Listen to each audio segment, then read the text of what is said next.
Right. So wonderful to see you all here today. Brian Churcliffe with Vitality Cincinnati with some big news to share about yoga. I get to share today. Tanya's going to share more. Tanya Smith will share more on Thursday, and then more to come about that. So with no further ado, I'd like to begin to tell you a little bit about what we're offering this year, which is pretty wild. It's something we've done before, but it's done differently. Let's see, there we go.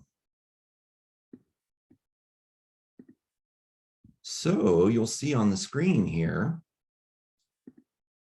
I think, well, we'll do it this way, that we are inviting transformation in our own lives and the life of the world. And we've been doing this for a while, as you'll see. So who are we? Who is Vitality? It's you, me, and everybody. So we're a circle of friends welcoming all, awakening each other, and reminding each other that we are whole.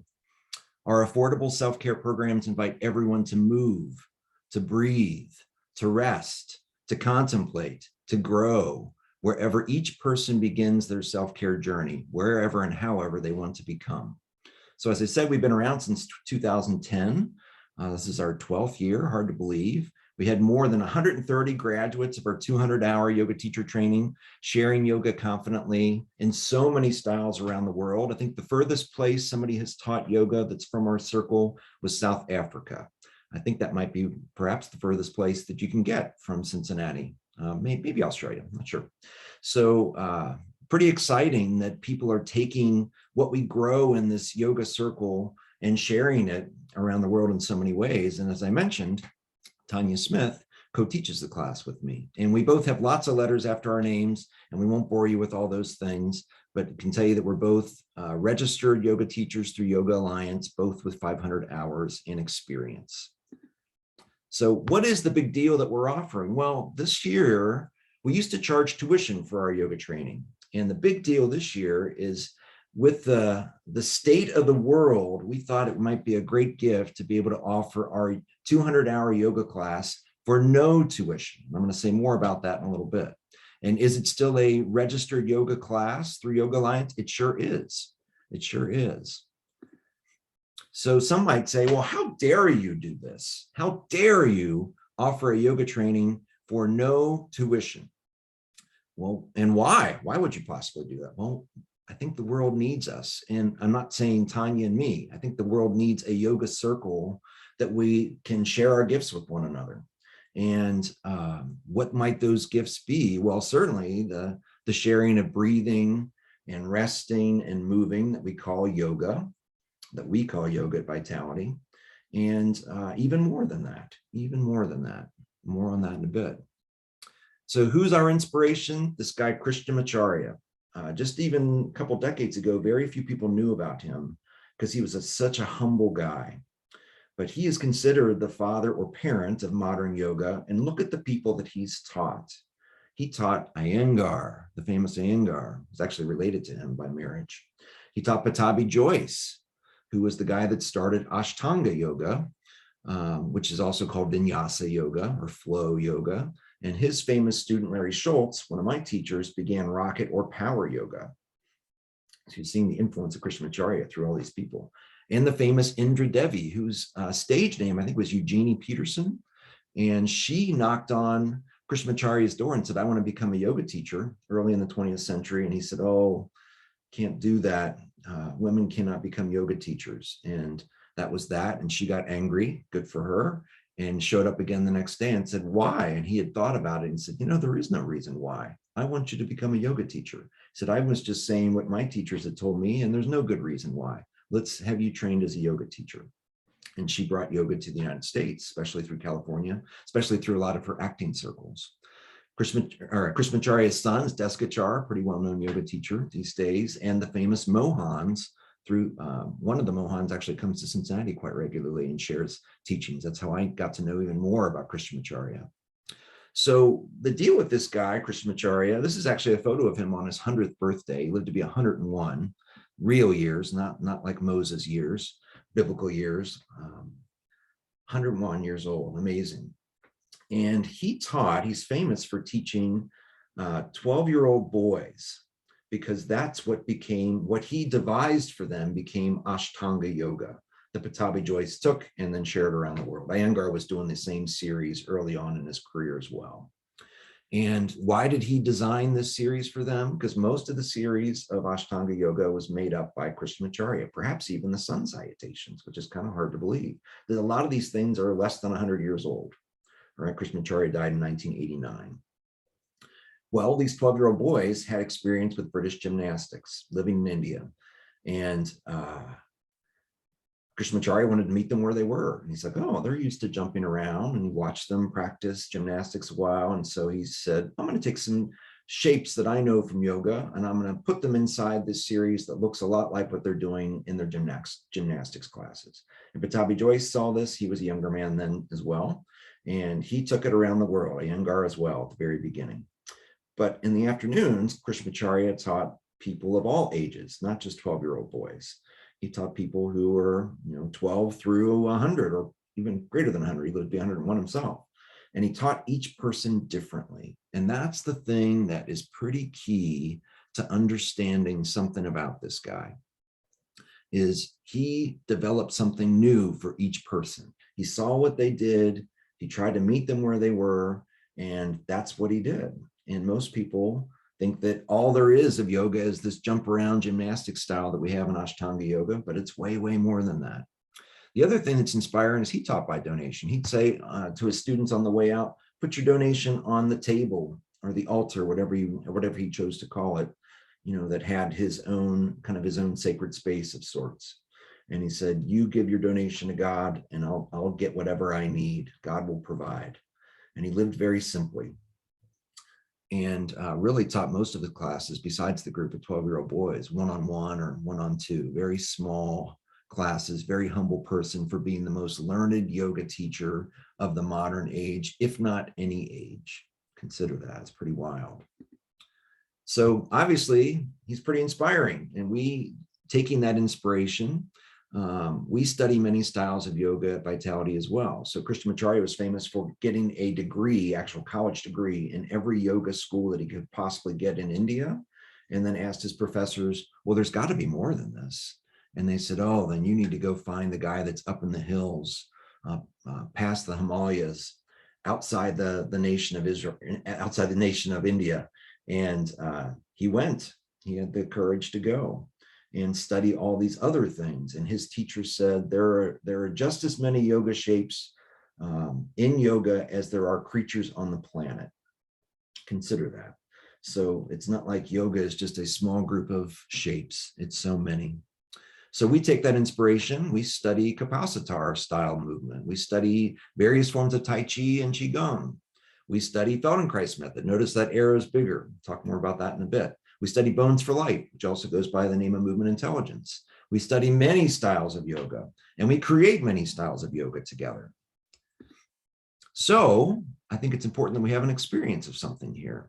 And I'd like to offer you an experience of something that Krishnamacharya was teaching and Dr. Feldenkrais, Moshe Feldenkrais, was teaching. They were teaching it at the same time. They were thousands of miles away from each other. They did not know each other. They had no students in common. There's maybe one violinist that had a connection through Feldenkrais, Yehudi Menuhin. Had a connection through Feldenkrais, and was also a student of Iyengar, but I don't think they ever met. And this experience that I'll invite you to is very gentle and easy. You can do this just by resting on your back. You can do this on a floor or a bed. I'd recommend not using a yoga mat, because I'm going to invite you to let your feet, once you're resting on your back, to let your feet slide on the mat a little bit. So you could do that. Maybe your yoga mat, your feet could slide with socks or something like that. You can decide. If you are going to be on your bed, make sure you smooth your bed out completely. And do please make a commitment to be gentle with yourself through everything that we do, and do only what's easy for you, which means you could do, if I invite you to something that's not going to be so easy for you, you could find some restful position for yourself and just do it in your imagination, because imagination is action. Imagination is action. So I'd like to invite you to find some space where you can begin to relax on the floor or bed, someplace where you're comfortable. So you get a little flavor for what this Krishnamacharya guy and Feldenkrais guy are up to. And then we can talk a little bit about it after that. So you won't, those of you that come to my usual classes, you don't need a wall or anything like that, just in the middle of your space.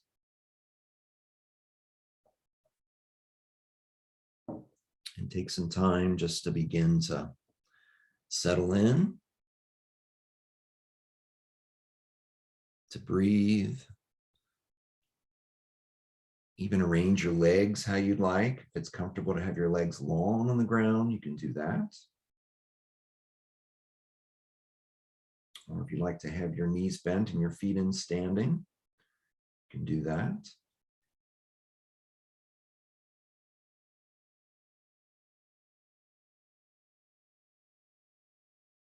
And just see how a cleansing breath comes to you.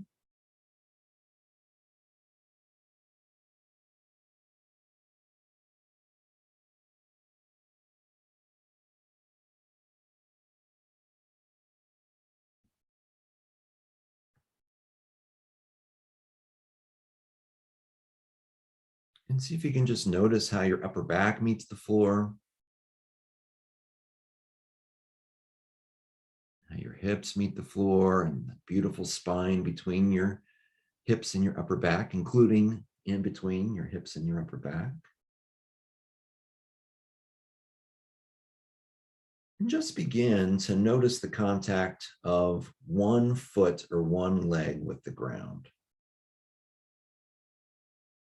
And just doing what's easy, begin to slide that foot or leg so that if your leg is out long, you slide that foot so that your knee bends and your foot becomes standing on the ground. Or if your foot's already in standing, then slide your leg long. And do this a number of times, from letting your leg be long on the ground to letting your knee be bent and your foot be in standing. And see how many different ways could you do this, as long as they're gentle and easy. And slow, maybe even slower than you're exploring now, more slowly than you're exploring now.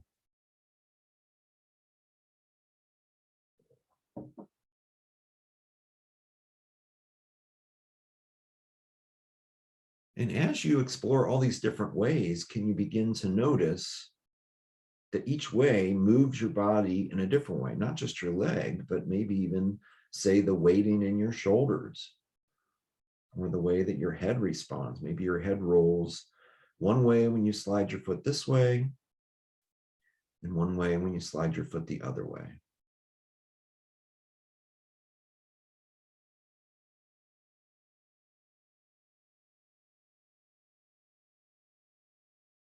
And then the next time your foot's in standing, keep it in standing. And if it's comfortable, keep the other leg long. And just begin to feel the weight of that standing foot on the ground. And if you were to begin to increase the weight of that standing foot, so you barely start to press just a little bit more with that standing foot, see if you can start to notice the response through yourself now. So you press and then let it go. Maybe you press a little bit more, as long as it's comfortable and easy.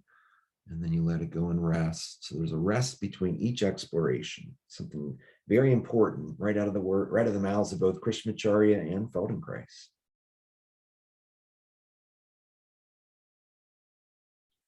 And this move right here might not seem like a big move, but when you and I were babies, it was a huge move. It was where we first discovered that we can move ourselves. When we press something of ourselves against something, as soon as we were born from the ocean bath of the womb, and we pressed one limb or even our head against something, we realized that we could move it. And eventually do it a number of times, and you start to realize, all these people are moving me around as a baby. You might think this, right? But now I can move myself. Major learning. Major learning. So to return to that experience is to return to reminding ourselves that we have power. We have power within ourselves that we can use to take care of ourselves, right? To do good for ourselves, to do what it is that we need and what we want with life.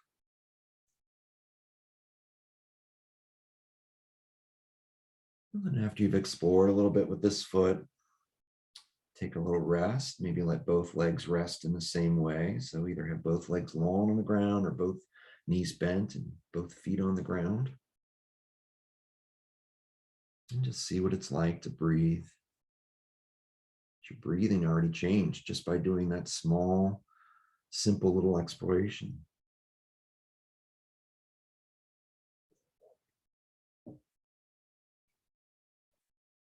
And then before you even do anything, can you imagine what it might be like to begin to slide this second foot, as long as it's comfortable for you? So imagine sliding this second foot, even before you kind of purposely move that foot or leg. What will be different when you imagine? Or would it be completely the same as the other side, the first side you explored?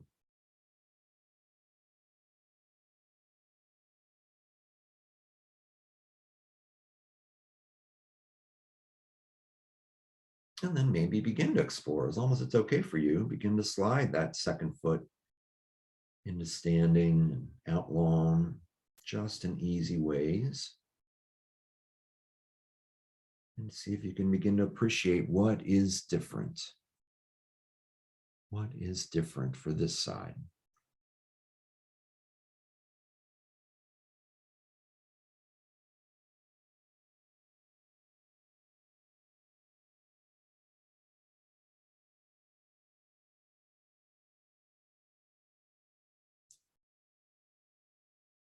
Does your whole body move as it did, as you did when you were exploring with the other foot?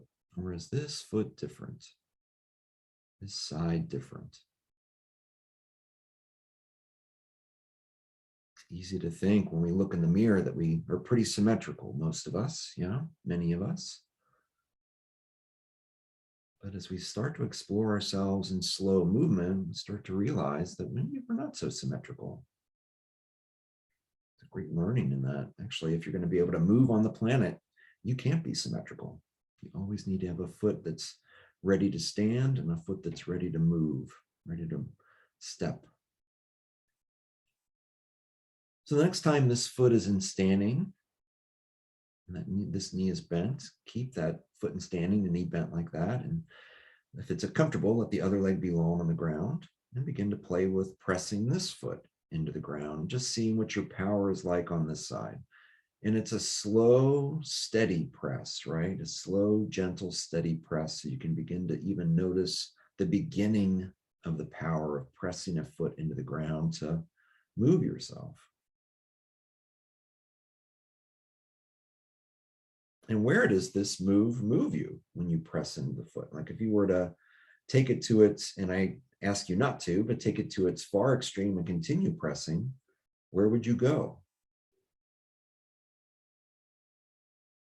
Kind of the beginning of rolling, isn't it?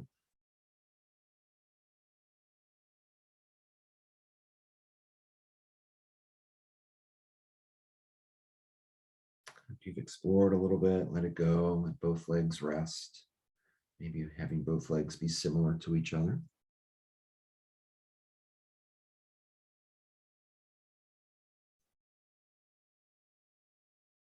See what it's like to welcome a breath.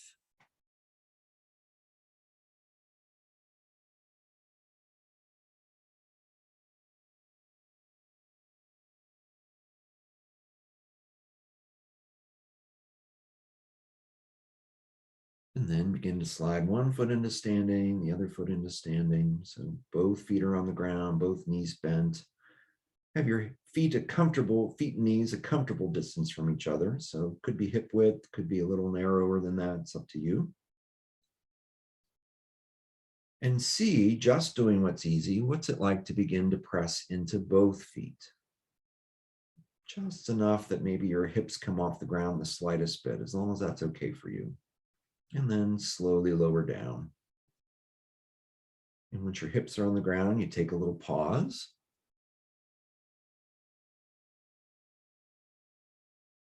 And then press through both feet again.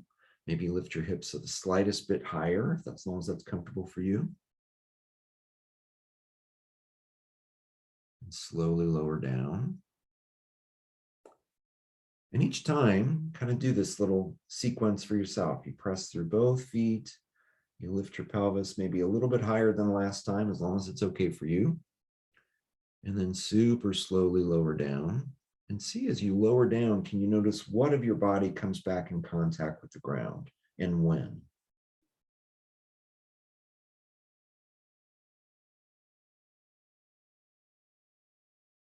Begin to use this movement as a way to study yourself, to know yourself, to appreciate yourself, maybe even to love yourself.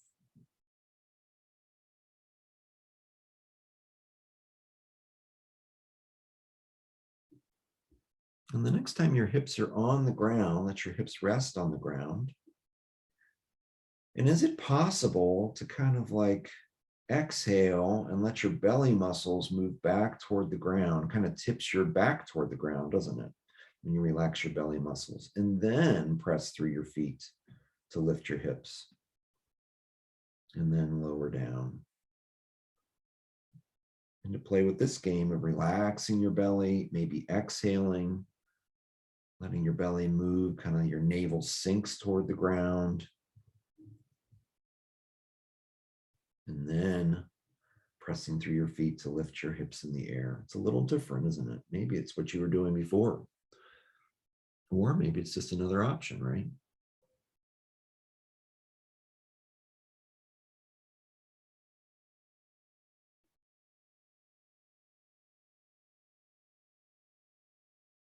And then the next time you're ready, let it go and let your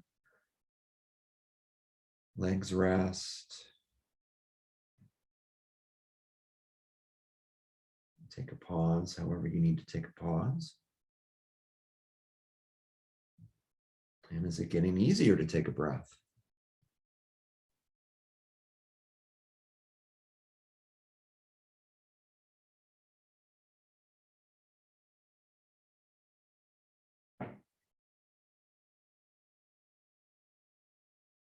And then slide one foot into standing, the other foot into standing, if your legs were long. So your knees are bent, your feet are on the ground again, feet a comfortable distance. And just once, begin to, however you wish, begin to press through your feet to lift your pelvis in the air, as high as is easy, as long as it's easy. And then super slowly lower down and see if you can notice each vertebra of your spine coming back in contact with the ground.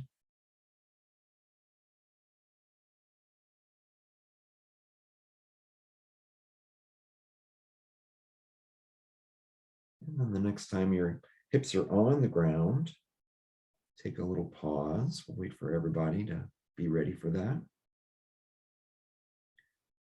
And let's see what would happen if you take your right foot and just slide your right foot like an inch or a couple centimeters away from your hips. And now you're kind of in a step position, right? It's a small step position. You can make it even a smaller step position than that. And then begin to press through your feet to lift your hips in the air, as high as is easy. And then super slowly lower down and see what that small difference of the placement of your right foot does for the contact of, excuse me, of your spine coming back in contact with the ground.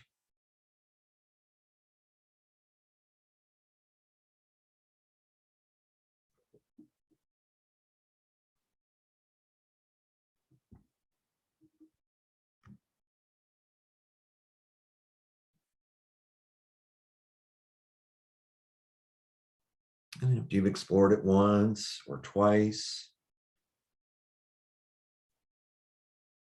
maybe you'd like to come back to the more neutral, the first starting place of your feet, just to see if that's, just to appreciate how different it is that the placement of your feet change what your pelvis, what your spine do. That smallest increment. It's amazing, isn't it?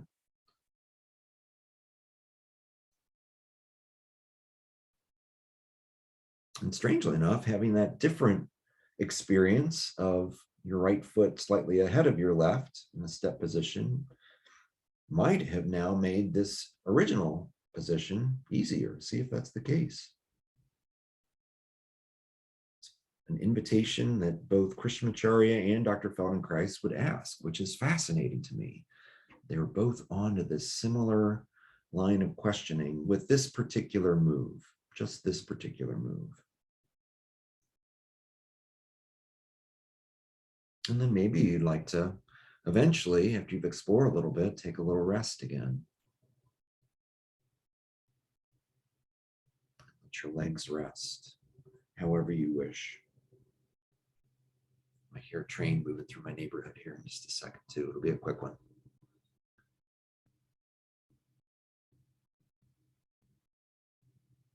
So Dr. Feldenkrais and Krishnamacharya have different reasons for resting between things. For Krishnamacharya was realized that's how we access the higher levels of awareness that are invited in the ancient yoga traditions. For Feldenkrais, he knew that slow movement had some ability, we can listen to it more easily, capture more of what's happening more easily. Our nervous system is more tuned in. So let's see what happens when we explore in a different way. So slide your feet into standing one at a time.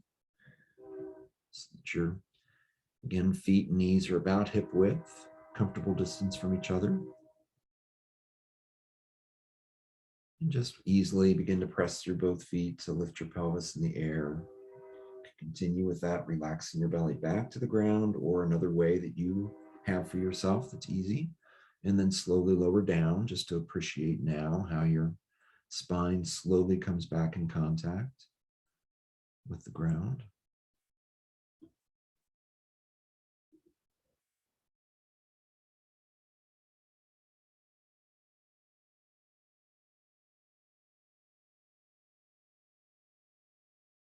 And then the next time your hips are on the ground, pause for a second and let's see what happens when you slide your left foot like an inch or a couple centimeters away from your left hip.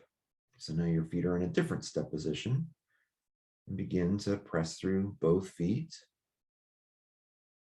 Lift your hips in the air and super slowly come down and appreciate what's different now. What's different now?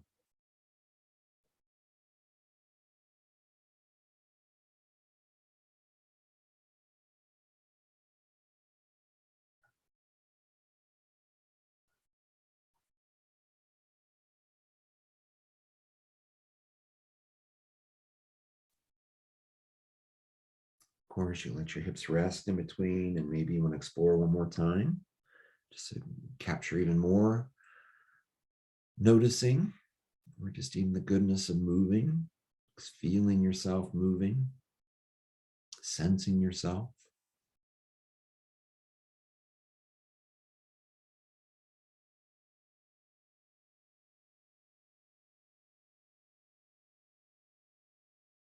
And then maybe you want to eventually let go of the step position and bring your feet back to that starting place or that more neutral place. And then press through your feet to lift your hips in the air and super slowly lower down and see if you can appreciate what's different now. Providing yourself options, differences, small differences, make the original move easier. It's an interesting question, isn't it? The old saying, variety could be the spice of life, but as long as the variety is just somewhat similar to the first thing, so that our nervous system can compare, different kinds of apples versus apples and oranges. Both are fruit, but very different when we bite into an apple and bite into a piece of orange. But bite into one apple and bite into the other apple, we can kind of go, oh, we can compare, contrast, decide which one we like better too. Discover for ourselves which apple might be good for this recipe, or which apple might be good for this recipe, or just for eating, or whatever. The language of one's nervous system is noticing differences.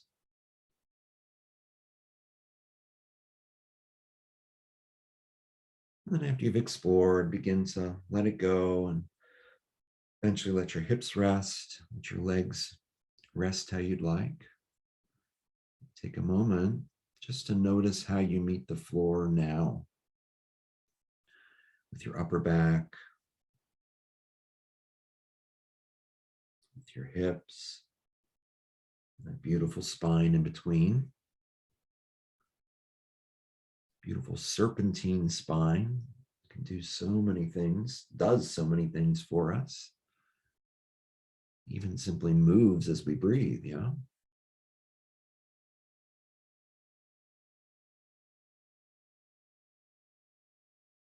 And when you're ready, I'll invite you to begin to slide one foot into standing and the other foot into standing.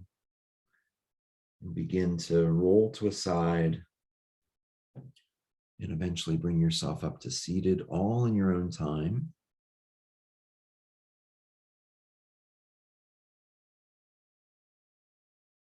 And you can decide what you'd like to do. So Dr. Feldenkrais would have people eventually stand in their own way.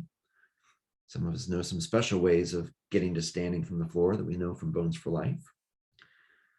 And then begin to stand and just feel and walk around. Whereas Krishnamacharya might have us sit and go into meditation. So you can decide what you'd like to do for a moment.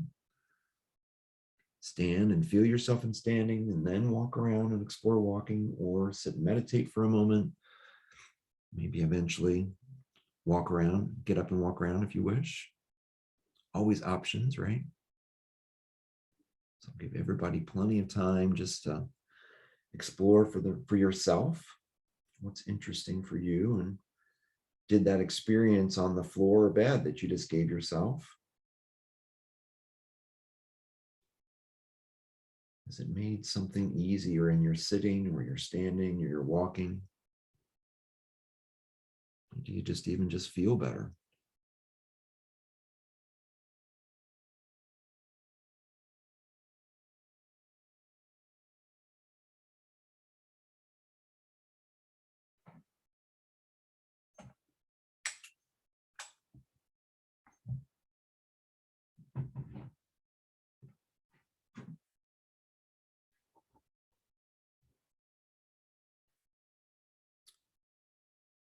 And after you've explored a little bit, maybe you'd feel called to share something of your experience, either in the chat or raising a hand or not.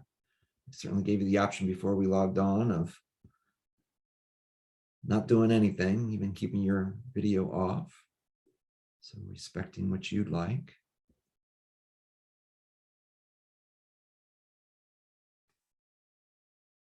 Any experiences you'd like to share? See some smiles on faces anyway. That's pleasant. That's pleasant enough.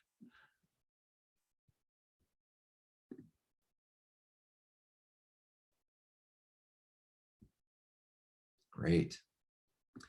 So I'd like to eventually, I see some people typing some things. So Cheryl says, wonderful experience. Thank you. Thank you. You gave yourself a gift, right? You gave yourself a gift by moving and breathing and resting in a gentle way, which is what we call yoga and vitality, moving, breathing, and resting. And that's certainly what Krishnamacharya thought of yoga too, right? He was inventive. He made things up on the spot. And what's maybe sad is, what maybe the gift is that somebody took notes and then carried it around the world, right? But what's sad is that we lost some of that playful spirit of Krishnamacharya, that he would just constantly create. He constantly created each day for each person. He'd study animals and kind of go, oh, look what that animal's doing. Let's see if I can bring that into my experience, you know? And so the invitation to be playful and to wonder and explore is maybe the most important thing we can do, right? The wisdom of being little kids, right? Little kids don't follow instructions, at least not very well. They're wise. Yeah. Tanya says, I enjoyed the subtlety of the movements and I feel some relief in my lower back. Cool. What a gift. What a gift you gave yourself. So I just wanted to say a few more things here about these two wonderful people. Oh, somebody else. Allie says, my hip that has been aching for several days is no longer aching. Wonderful. What a gift you gave yourself. Simple, simple, simple, right? Just a few minutes on the floor. Mike says, I did not hear bones crack, but felt a few now and then. Oh, wow. Gave yourself an experience.